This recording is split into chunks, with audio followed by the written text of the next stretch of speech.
Hello everyone, welcome to GS education classes. My name is Gita.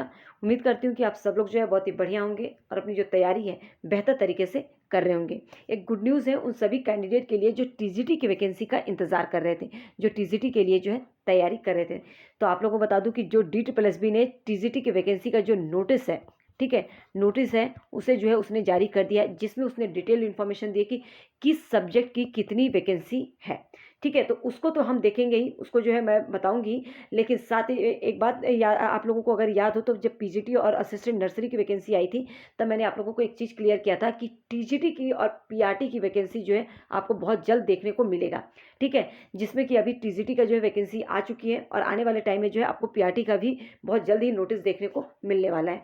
ठीक है, तो जब भी आएगा मैं आप लोगों को बता दूंगी। लेकिन आज जो हम डिस्कस करेंगे कि टीजीटी का जो सिलेबस है वो क्या रहेगा, एज का क्राइटेरिया क्या है, मतलब कैटेगरी वाइज क्या रहेगा, साथ ही में सी टेट का क्या है, अदर स्टेट वाले जो है अप्लाई कर सकते हैं नहीं, पूरा डिटेल इन्फॉर्मेशन जो है मैं देने वाली हूँ। तो वीडियो लास्ट तक देखिएगा ताकि चीज़ें जो है आप लोगों को अच्छे से क्लियर हो जाए। और हाँ, अगर आप चैनल पर नए हैं, हमेशा जो है DSSB के regarding time to time update रहना चाहते हैं, ऑथेंटिक इन्फॉर्मेशन चाहते हैं, तो चैनल को सब्सक्राइब कर सकते हैं। यहाँ पर जो है आप लोगों को हमेशा जो है एक अच्छा कंटेंट ही मिलेगा। मैं यहाँ पे DSSB के जो TGT SST है, ठीक है, DSSB का जो TGT SST है उसकी जो है मैं प्रिपरेशन करवाऊंगी। तो अगर आप लोग करना चाहते हैं, एक NCERT को बेसिक से अच्छे से पढ़ना चाहते हैं, तो चैनल को सब्सक्राइब कर सकते हैं। चलिए स्टार्ट करते हैं। तो सबसे पहले अगर मैं बताऊं कि आप लोगों को यहाँ पे दिख पा रहा होगा, ठीक है, आप लोगों को यहाँ पर दिख रहा होगा कि हम जो है DSSB के ऑफिशियल साइट पर हैं और यहाँ पे ये नोटिस आया है। यहाँ पे दिख रहा होगा वैकेंसी नोटिस जो है एडवर्टाइजमेंट है, जो कि आप लोगों को यहाँ पे कंबाइंड एग्जामिनेशन, ठीक है, 2024 for the post of TGT and drawing teacher. ठीक है, अगर मैं इसको डाउनलोड करती हूँ, आपको यहाँ पे एक मिनट डाउनलोड करके देखते हैं। ये जो डाउनलोड करते हैं तो यहाँ पे आप लोगों को पूरा जो है डिटेल इन्फॉर्मेशन जो है देखने को मिल जाएगा। ठीक है, तो देखिए, एक मिनट, हाँ खुल रहा है, एक मिनट, हाँ देखिए। तो सबसे पहले जो है आप लोगों को मैं बता दूं कि इसका जो एप्लीकेशन का फॉर्म है वो कब से स्टार्ट हो जाए, जो फॉर्म फिलअप का जो डेट है वो कब से स्टार्ट होगा। तो ये जो है 8 फरवरी से जो है स्टार्ट हो जाएगा और 8 मार्च तक, मतलब लगभग जो है, लगभग क्या, पूरा आपके पास जो है 1 मंथ है इस फॉर्म को फिल करने के लिए। लेकिन 1 मंथ फिल करने के लिए, लेकिन 1 मंथ से मतलब अभी से जो है आप इसकी तैयारी जो है जरूर स्टार्ट कर दीजिएगा। ठीक है, अब हम बात करते हैं कि जो इसकी वैकेंसी है वो क्या है। और यहाँ पे जो है आप लोगों को दिख पा रहा होगा ट्रेंड ग्रेजुएट टीचर। ठीक है, ट्रेंड ग्रेजुएट टीचर मतलब टीजीटी एंड ड्राइंग टीचर। तो सबसे पहले टीजीटी मैथ्स का मेल का देखें तो इसमें जो है आप लोगों को दिख रहा होगा कि क्या है, जनरल की 231 है। मैं टोटल वैकेंसी की बात करती हूँ, ठीक है, 540 है। ठीक है, अगर ये फीमेल की बात करें तो इसमें भी 568 है, जो कि दिल्ली के हिसाब से जो है बहुत ही बड़ी संख्या में है। मैथमेटिक्स की बात करें तो बहुत कम है, 11 है। ठीक है, इंग्लिश मेल की बात करें तो 413 है, ये भी बहुत ज़्यादा है। इंग्लिश फीमेल की भी जो है 379 है, तो जो कि ये भी बहुत ज़्यादा है। ठीक है, सोशल साइंस मेल की बात करें तो बहुत कम है, 11। और हमेशा जो है सोशल साइंस फीमेल में जो है कम रहता है, 129। ठीक है, जिसमें कि कंपटीशन जो है बहुत ज़्यादा टफ हो जाता है। टीजीटी अगर आपका मैं social science new Delhi municipal council के लिए भी एग्जाम होगा, जिसमें कि आपको कितनी वैकेंसी देखने को मिलेगी, एक मिनट देखिए, इसमें 2 वैकेंसी। ठीक है, अगर मैं फीमेल की बात करूँ तो 179 और सॉरी मेल की बात करूँ तो 129। ठीक है, 11 जो है ये इंग्लिश का है, जिसमें म्यूनिसिपल काउंसिल का जो है वो 11 है। तो यहाँ पे आप लोगों को पूरा दिख रहा होगा। ठीक है, मैंने थोड़ा सा इधर उधर कर दिया, उसको मैनेज कीजिएगा, दोबारा मैंने बता दिया। ठीक है, दो देखो, 2 की वैकेंसी है। एक तो डायरेक्टरेट ऑफ एजुकेशन मतलब कि दिल्ली एजुकेशन का जो है, और दूसरा जो है जो म्यूनिसिपल काउंसिल है, ठीक है, न्यू दिल्ली म्यूनिसिपल काउंसिल, उसकी जो है उसके स्कूलों में जो वैकेंसी है उसको भी दे रखा है। तो ये याद रखिएगा, वो कितना है, 11 है। लेकिन मेल का जो है सोशल साइंस में 129 है और 179 जो है फीमेल का है। ठीक है, तो ये आप लोगों को क्लियर हो गया होगा। अब नेचुरल साइंस की बात करें, अगर मेल में दिल्ली का डायरेक्टरेट ऑफ एजुकेशन तो ये 183 है। ठीक है, वहीं पर जो है फीमेल का देखें तो 166 है।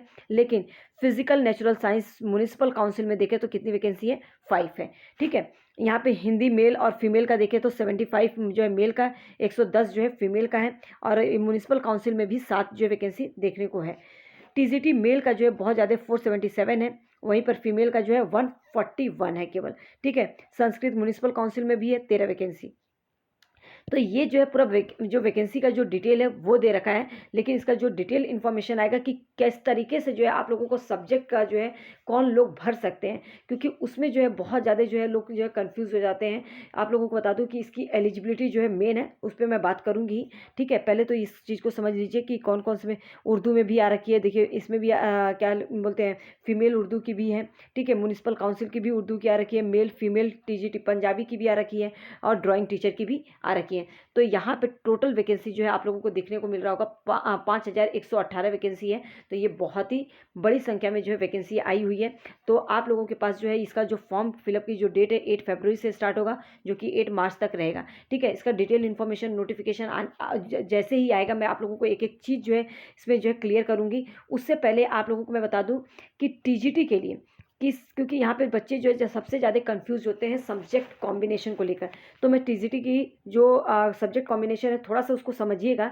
देखिए जो एलिजिबिलिटी है ना टीजीटी का, तो सबसे पहले जो है 50% जो है आपका ग्रेजुएशन में होना चाहिए एग्रीगेट, जिस भी सब्जेक्ट से, चाहे आपका टीजीटी एसएसटी है या आपका साइंस है, ठीक है, मैथ्स है, तो आपका एग्रीगेट जो है ग्रेजुएशन में कितना 50% होना चाहिए।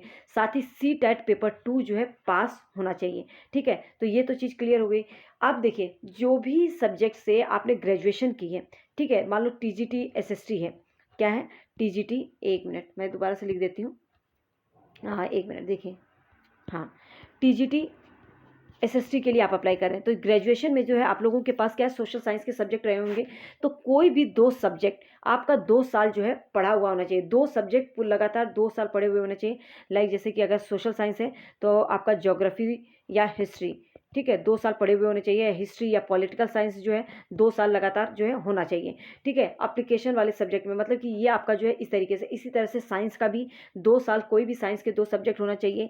ठीक है, संस्कृत, अब मान लो जो लैंग्वेज वाला पेपर है, हिंदी, इंग्लिश, संस्कृत, ये जो है आप लोगों का तीनों साल जो है आप लोगों को, मतलब कि उसी में जो है ग्रेजुएशन में वो सब्जेक्ट जो है कम से कम 2 साल। वैसे तो जो ऑनर्स वाले बच्चे होते हैं वो जो है इसके लिए जो है एलिजिबल होते हैं। ठीक है, बाकी किसी का जो है इधर उधर क्या होता है कि कई बार जो है पास वाले कोर्स में जो होते हैं, मतलब जो मतलब कि ग्रेजुएशन करते हैं एसएसटी से, मतलब कि जिनका मतलब बीए प्रोग्राम है, ठीक है, जिन्होंने बीए प्रोग्राम किया हुआ है उनके पास भी हिंदी होती है, इंग्लिश होती है, वो भी लगातार 2 साल पढ़ते हैं। लेकिन कहीं ना कहीं उनके लिए जो वो एलिजिबिलिटी जो है कहीं ना कहीं आगे जाकर जो है सही नहीं साबित होती है। इसलिए याद रखिएगा जो ऑनर्स वाले बच्चे हैं ना वो एलिजिबल हो पाते हैं लैंग्वेज वाले पेपर के लिए। तो ठीक है, तो जो डिटेल इन्फॉर्मेशन आएगी उसमें जो है मैं आप लोगों को एक एक चीज़ क्लियर करूँगी। लेकिन एक चीज़ याद रखिएगा कि अगर आप टीजीटी एसएसटी या टीजीटी साइंस, मैथ्स, इन सब के लिए अप्लाई करना चाहते हैं तो आपके पास 2 सब्जेक्ट जो है लगातार 2 साल पढ़े हुए होने चाहिए। ठीक है, आगे हम देखते हैं इसके अंदर जो है, ये तो एलिजिबिलिटी को लेकर हो गया। अब सिलेबस की अगर मैं बताऊं तो इसमें 2 पार्ट में एग्जाम होता है। जो पार्ट 1 है ना, पार्ट 1 में जो है आप लोगों का ये 100 मार्क्स का होता है। ये हर एक सब्जेक्ट जो है 20 मार्क्स का आता है। तो जैसे मेंटल एबिलिटी एंड रीजनिंग, ये हो जाएगा आपका, मतलब कि जो आपका रीजनिंग वाला होता है। जनरल अवेयरनेस, लैंग्वेज का इंग्लिश लैंग्वेज, हिंदी लैंग्वेज तो आता ही है। और उसके बाद जो है आपका एप्टीट्यूड, मतलब कि जो मैथ्स होता है। तो आपके जो है ये 5 सब्जेक्ट होते हैं, जिसमें आपका रीजनिंग होता है, जनरल अवेयरनेस मतलब जीके जिसमें पूछी जाती है, इंग्लिश, हिंदी और मैथ्स। तो ये 5 सब्जेक्ट 20-20 मार्क्स के होते हैं, मतलब कि ये टोटल जो है 100 मार्क्स के होते हैं। ठीक है, कितने मार्क्स के, 100 मार्क्स के। पार्ट सेकंड जो है आपके सब्जेक्ट से रिलेटेड होगा। किससे, आपके सब्जेक्ट से रिलेटेड होगा। मान लो एसएसटी वाले हैं तो एसएसटी से रिलेटेड क्वेश्चन आएंगे, और अगर आप लोगों का मैथ्स है तो मैथ्स से, साइंस है तो साइंस से, जो भी लैंग्वेज है तो लैंग्वेज से। ये भी आपका कितने मार्क्स का होता है, 100 मार्क्स का होता है, और 100 क्वेश्चन ही आते हैं इसमें भी। क्या होता है 100 मार्क्स के, मतलब कि अगर मतलब ईच जो सेक्शन होता है ना वो 20 मार्क्स का होता है, 20 क्वेश्चंस होते हैं। ठीक है, और ऐसे ही जो है ये आप लोगों का यहाँ पे जो सब्जेक्ट से हैं वो भी 100 क्वेश्चन होते हैं, 100 मार्क्स के। टाइमिंग जो होती है 1 आवर की होती है, यहाँ पे भी 1 आवर की होती है, मतलब टोटल टाइमिंग जो है आप लोगों के पास 2 घंटे होते हैं इस पेपर में। ठीक है, अगर आगे मैं बात करूँ तो जो आप लोगों का सब्जेक्ट है ना, जो एसएसटी है, तो ये आप लोगों का, क्योंकि आप लोग जो है 6 to 8 के लिए जो है यहाँ पे फॉर्म फिल किए होते हैं, टीजीटी के लिए अप्लाई किए होते हैं। तो आप लोगों को कम से कम जो है ग्रेजुएशन लेवल तक का जो है पढ़ना होता है। बहुत सारे लोग सोचते हैं कि 12th लेवल तक का नहीं, लेकिन ग्रेजुएशन लेवल तक का जो है आप लोगों को आना चाहिए। ठीक है, आगे देखते हैं। तो एज क्राइटेरिया की बात कर लेते हैं। तो एज क्राइटेरिया जो टीजीटी का है वो 30 ईयर्स है, ठीक है। लेकिन एज रिलैक्सेशन रखा गया है एससी एसटी को, जो है अगर उनका मतलब 30 ईयर्स जो है ये जनरल वालों कैंडिडेट का, जनरल कैंडिडेट का। लेकिन जो एससी एसटी वाले हैं उनको 5 साल की और छूट मिलती है। ओबीसी वालों को 3 साल की छूट मिलती है। अगर कोई पीडब्ल्यूबीडी है उसमें जो है मतलब कि जनरल और ईडब्ल्यूएस है, साथ में पीडब्ल्यूबीडी जो कैटेगरी है तो उनको 10 साल की छूट मिलती है। और एससी एसटी है पीडब्ल्यूबीडी के साथ तो 15 साल की, पीडब्ल्यूबीडी प्लस ओबीसी है तो 13 साल की। तो इस तरीके से जो है याद रखिएगा, जो एज रिलैक्सेशन है वो एज क्राइटेरिया वाइज जो है ये है। लेकिन जो जनरल का एज है वो 30 ईयर्स है, ठीक है। पीजीटी के तो आप लोगों को मैंने बताया ही था कि 36 है। अब बात कर लेते हैं कि मोड ऑफ एग्जामिनेशन। तो याद रखिएगा जो एग्ज़ाम होता है वो ऑनलाइन होता है, ठीक है। क्या होता है? ऑनलाइन। नेगेटिव मार्किंग जो है इसमें होती है, ठीक है। नेगेटिव मार्किंग रहती है। क्वालिफाइंग मार्क्स जो है जो जनरल कैंडिडेट के लिए 40% रखा गया है। ईडब्ल्यूएस और जो जनरल कैंडिडेट है, अब 40% जो है ना आपके पार्ट वाइज है, पार्ट ए में भी 40% होना चाहिए। मतलब 100 में से कम जो है 40 मार्क्स जो है आप लोगों के आने चाहिए, तो आप क्वालिफाई माने जाएंगे, ठीक है। पार्ट बी में भी आप लोगों का इस तरीके से जो है पार्ट बी में भी जो है क्या होना चाहिए, कम से कम जो है 40 मार्क्स जो है आना चाहिए। मतलब 40% जो है क्वालिफाइंग मार्क्स है। याद रखिएगा, अगर पार्ट ए आपका क्वालिफाई नहीं है, पार्ट बी में आप 70 मार्क्स लेकर आए तो भी जो है आप क्वालिफाई नहीं माने जाएंगे। कम से कम पहले क्वालिफाई जो है होना चाहिए, फिर आप लोगों जो है मेरिट में जुड़ते हैं। तो ये चीज़ जो है याद रखिएगा, ठीक है। तो उम्मीद करती हूँ कि जो है ये सब चीज़ें जो आप लोगों को अच्छे से क्लियर हो गई होंगी। बाकी अगर कोई भी डाउट है तो कमेंट सेक्शन में ज़रूर पूछिएगा। ये जो चीज़ें मैंने, जो मोटी मोटी बातें थी वो चीज़ें जो है मैंने आप लोगों को समझाई है। बाकी जब नोटिफिकेशन आएगा ना इसका, तब मैं आप लोगों को एक एक चीज़ जो है अच्छे से क्लियर करूँगी। अगर कोई डाउट है तो कमेंट सेक्शन में ज़रूर बताइएगा, मैं ज़रूर से जो है आप लोगों को जो है बताऊँगी। तो उम्मीद करती हूँ कि चीज़ें क्लियर हो गई होंगी। और हाँ, अगर आप चैनल पर नए हैं तो चैनल को सब्सक्राइब कर लीजिए, ताकि आने वाली वीडियो की नोटिफिकेशन आपको टाइम पर मिल सके। अगर आप हमेशा जो है टीचिंग एग्जाम से रिलेटेड ऑथेंटिक इन्फॉर्मेशन चाहते हैं, साथ ही आप अगर टीजीटी एसएसटी के लिए जो है प्रिपरेशन करना चाहते हैं, तो ऑल द बेस्ट।